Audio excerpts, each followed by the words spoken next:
Quem disse que inovação acontece só no Vale do Silício ou nas empresas de tecnologia? Muito pelo contrário, acontece em todo canto.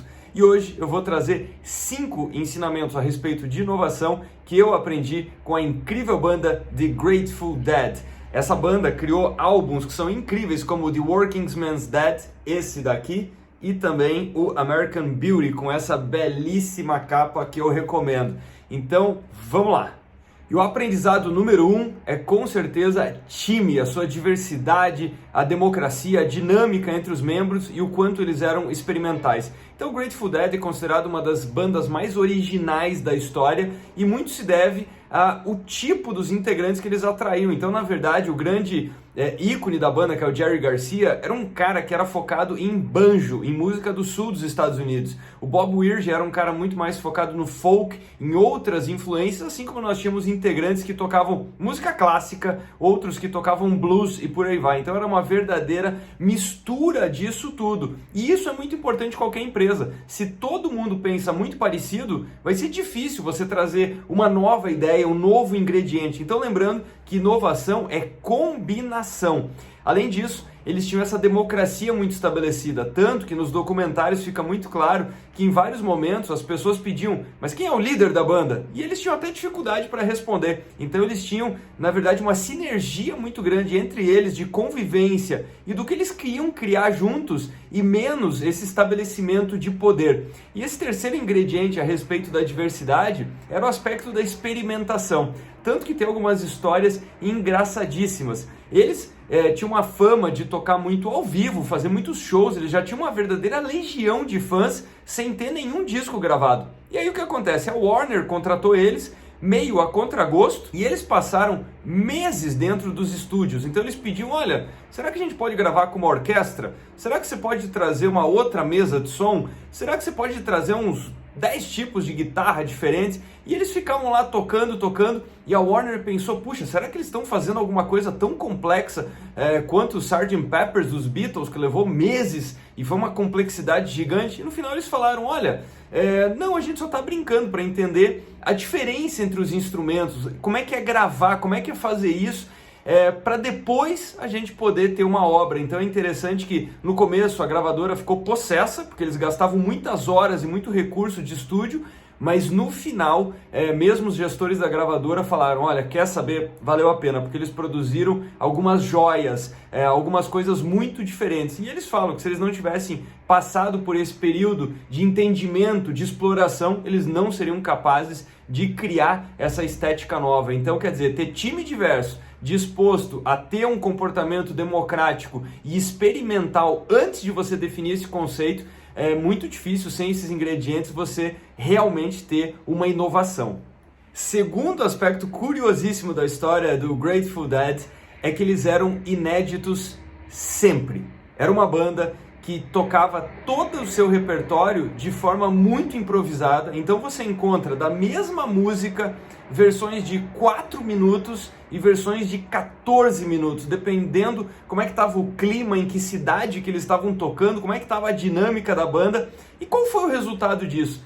Eles criaram uma legião de pessoas que seguiam eles o tempo todo. Então eles criaram essa comunidade chamada os Deadheads, porque eles sabiam que a cada noite tinha uma grande surpresa. E isso eu acho uma coisa fantástica, principalmente para quem produz conteúdo. Quer dizer, o seu público merece receber coisa inédita. Isso é sinal de preparação, respeito, fazer algo diferente e ser inédito. Ou seja, quem consegue ter essa capacidade de repertório para produzir esse conteúdo inédito, terá fãs com muito mais facilidade do que aquelas pessoas que vão ficar se repetindo ao longo do tempo. E uma outra curiosidade é que justamente por essa variação constante, as pessoas levavam os seus gravadores e nisso eles geravam os bootlegs, ou seja, aquelas gravações muito precárias. E aí teve até uma briga com a gravadora, que ela falou, escuta, mas se as pessoas tiverem fitas dos shows, elas não irão nos outros shows. E aconteceu exatamente o contrário. Eles brigaram com a gravadora para ter um espaço na frente do palco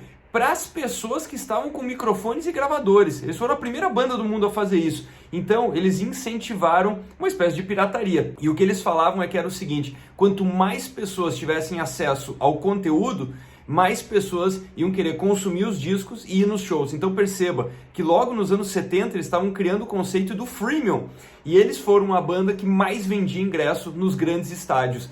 E anos depois, muitas décadas depois, é que eles foram receber uma premiação por ter entendido que, na verdade, quando chegou o MP3, o resto do mundo entendeu aquilo que a banda já tinha entendido nos anos 70, que, na verdade, a distribuição de conteúdo é que vai criar a atração para outros produtos e serviços. O próximo tópico é obstinação pela experiência dos seus fãs. Então, quando a banda começou a ganhar dinheiro, em vez de comprar carrões e mansões, eles reinvestiam absolutamente tudo em equipamento e palco para melhorar essas condições. Então, alguns exemplos interessantes. Eles criaram o chamado The Wall of Sound. O que era isso? Lembrando que na época os speakers eram muito precários, né? E até por isso que os Beatles pararam de se apresentar ao vivo, porque eles não estavam escutando mais nada e muito menos o público. Então eles contrataram um especialista em eletrônica para ir empilhando essas caixas de som que eles foram comprando. Eles precisavam de muitos caminhões para transportar toda essa estrutura e um time gigantesco para conectar tudo isso. Qual que era a meta? Levar uma qualidade de som satisfatória a 1 milha de distância, uma coisa sem precedentes. Isso é mais do que 1,5 km e eles conseguiram. Então, quer dizer, eles gastaram muito para fazer isso.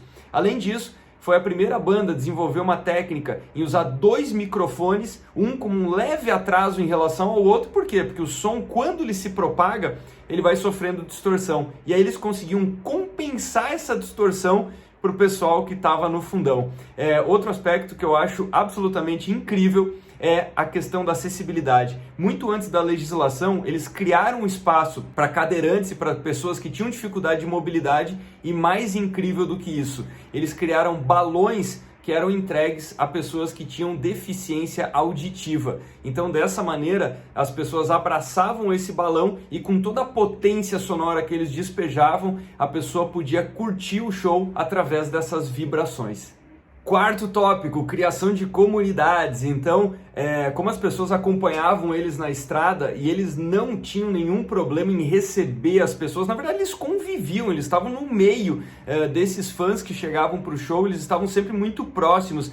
E para ter a dimensão da potência, a banda acaba na metade dos anos 90, em função da morte do Jerry Garcia, que era talvez o mais expressivo dos compositores ali da banda, e até hoje você encontra um sem fim de sites, blogs, as pessoas continuam discutindo toda a obra e vida desse grande grupo. Então, quer dizer, eles criaram marcas profundas, e muito disso era por essa proximidade com as pessoas, esse acolhimento, eles estavam ativamente ali. E o quinto aspecto para você ter um clima inovador, que eu acho absolutamente essencial, é ter a capacidade, além de se reinventar, de rir de si mesmo, de não levar as coisas tão a sério assim. Então eles nunca acreditavam que eles eram superiores a qualquer pessoa, que eles tinham dons especiais.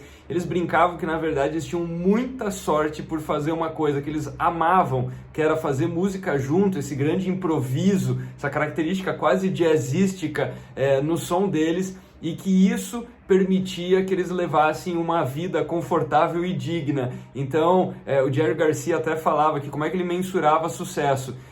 Ele mensurava o sucesso dele pelo fato de ele não ter que procurar um outro emprego. Então é muito curioso ver as capas, as fotos, os vídeos que eles faziam. Então o tempo inteiro eles estavam brincando, eles estavam se divertindo muito com essa situação. Eu acho que isso é absolutamente fundamental para você ter um clima mais leve, para você poder encontrar essas novas ideias. Me parece que empresas, pessoas, equipes que se levam muito a sério ou que acham que tem algum poder especial, justamente aí reside uma armadilha das mais perigosas. Então é extremamente divertido ver toda essa mudança, toda essa comunicação e perceber que a última coisa que ela era pretensiosa, fria, calculista, premeditada. Eu acho que esse aspecto de verdade, de espontaneidade é um aspecto fundamental para quem quer ser valorizado e criar o novo. Bom, esses foram os meus 5 destaques dessa banda incrível que é o Grateful Dead. Se você não conhece, eu vou deixar aqui algumas referências de músicas, de playlist e de documentários. Espero que você tenha curtido esse vídeo. Se fez sentido para você, compartilhe com mais pessoas.